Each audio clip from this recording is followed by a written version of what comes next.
ขึ้นมาไปสวนไปให้อาชีพเลี้ยงงัวเลี้ยงควายจีบสาวใดเข้าก็บ่สนอาหารการกินติดดินกินผักจำปนผู้สาวเขาเลยบ่สน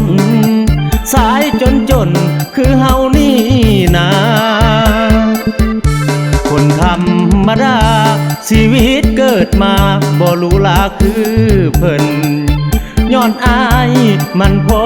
กระเทินถึกเหมือนอยู่นอกสายตาตัวดำกำแลอยู่น้ำแต่ให้แต่นาปลูกมันต้นพร้อมยางพาราตามภาษาของสายสาวดินผู้บ่าวเลี้ยงงัวหูตัวว่าบ่มีหยังอยากมีคนเดินเคียงข้างห่วมสร้างทำมาหากินสิขายงัวซื้อคำแต่งคนงามเจ้าเลยโยพินจับใจอายหนุ่มสาวดินฮักบ่สิ้นขอมีเพียงนางเขาเป็นสาวนาวาสนามันพอสำนีอาชีพติดโตบ่มีสาวใดสิมาเดินห่วมทาง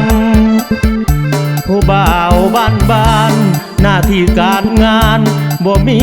ดอกนาง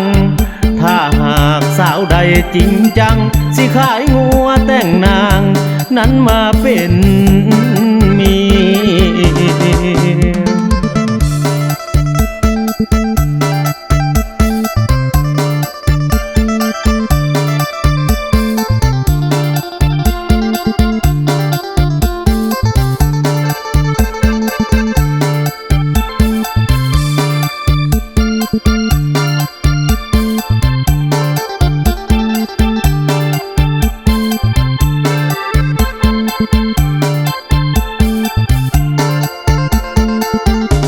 ผู้บ่าวเลี้ยง